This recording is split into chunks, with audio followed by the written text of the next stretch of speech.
So it's been a little while since I jumped back into Warzone, and to be honest, I've been wondering what the heck is going on in one of the world's biggest franchises. I've been wanting to dive back in, and Season 2 just launched with a bunch of cool features like the return of Fortune's Keep, Resurgence mode, zombies, so it just seemed like a really good time to dip my toes back into those murky Warzone waters.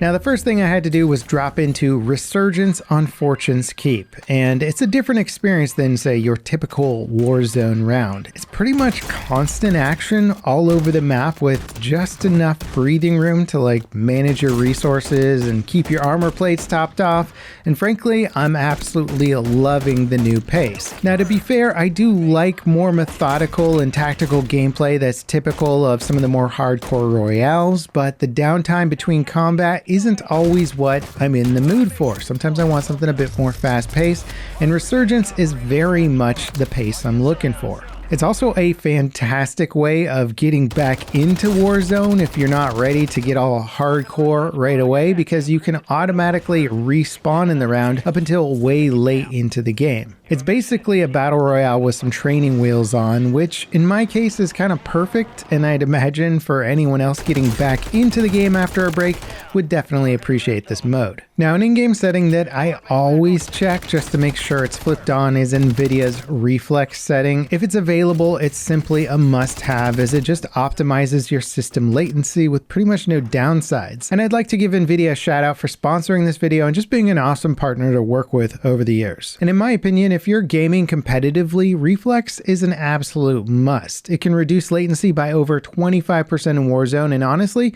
I can actually feel the difference even at my old gaming age. And one of the things that I actually really appreciate is that rather than having to spend hours following some sort of performance tuning guide that may or may not help your specific system hardware, all you got to do with Reflex is turn the option on in the settings menu. There's basically no downsides to having it on. And if your system is running a little more CPU bound, you can just enable Reflex Boost, which will drop a few FPS, but it'll massively reduce your system latency, which is absolutely worth it. And while I'm running a fantastic 40 series GPU, NVIDIA Reflex is available to anyone with a GTX 900 series or newer, so it's basically for everyone. If you want more info about Reflex and NVIDIA's other products, check out the link below, and thanks again to NVIDIA for sponsoring this video. Now, something that really surprised me when jumping back into Warzone was how little I felt the need to actually get custom loadouts. I went into my first few matches with basically nothing unlocked, and I just assumed that I would be outgunned by just about everyone I ran into. But the actual floor loot in Warzone seems pretty well balanced. After opening just a few crates, I seem to always have some decent loadout options that felt competitive with most of the sweaty meta builds that I ran into. And at a certain point, I just stopped worrying about trying to configure custom loadouts altogether. The looting in general, especially in Fortune's Keep, was just super generous, and I found it fun to just kind of change up my loadouts as well. Now, some of the cooler perks from Season 2 are max ammo and zombie vision. Basically, for me, these made it so that keeping track of how much ammo I had became a non-issue.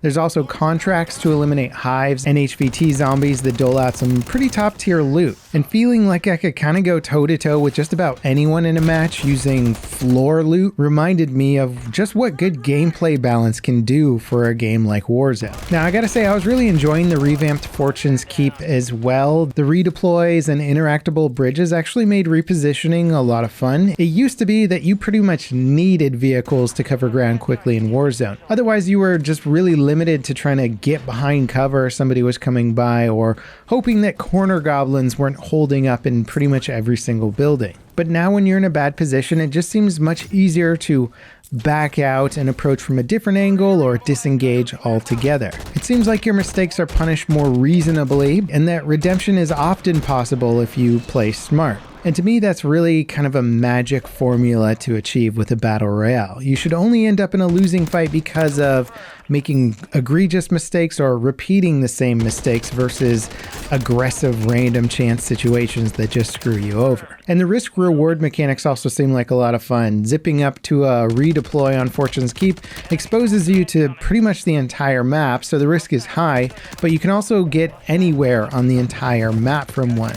And there were plenty of fights where I bit off more than I can chew and was able to ditch instead of taking an absolute beating. And the cover and the buildings on the map are well laid out, so every major point of interest has multiple flanking routes, some clear exits. It just feels in general like the whole map is really well thought out. And I think part of why I'm liking Resurgence on Fortune's Keep so much is that it takes the focus away from micromanaging my loot and map position and shifts it to actual gameplay. How well am I aiming and compensating for recoil? How fast am I reacting? How smart am I with my reloads and taking cover? Those nuanced aspects to gameplay seem to matter a bit more in this than other Battle Royale experiences, and I really do appreciate. Plus, the absolute wealth of loot in the smaller map means that you can bounce from one fight to the next without having to do like a conference call with your squad mates to decide who needs ammo and who's doing call-ins and all of that.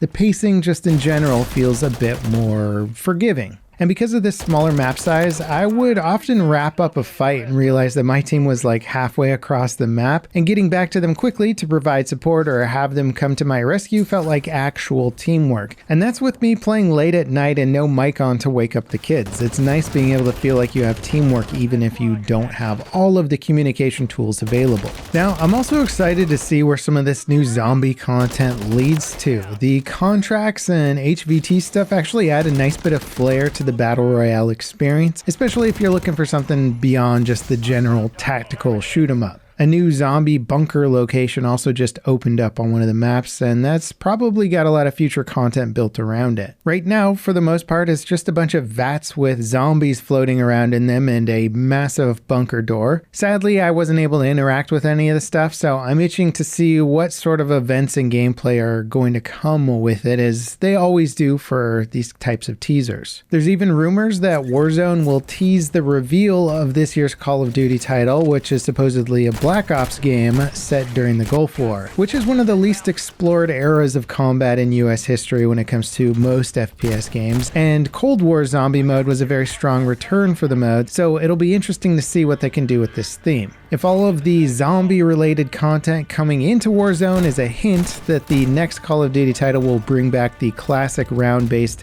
zombie mode, then I'm actually kind of excited for that. So I gotta say, overall, jumping back into Warzone was a delight. I'm actually really glad Nvidia asked me to check out Reflex in Warzone because I'm having a blast with the new modes. Also, Reflex is simply fantastic, and if you want to check it out, again, there's a link in the video description. If you guys enjoyed this content, don't forget to drop me a like, subscribe if you want more content like it, and ding that notification bell to beat the YouTube algorithm with me. And as always, thank you so much for watching. I'll see you next time. This is Level Cap, signing off.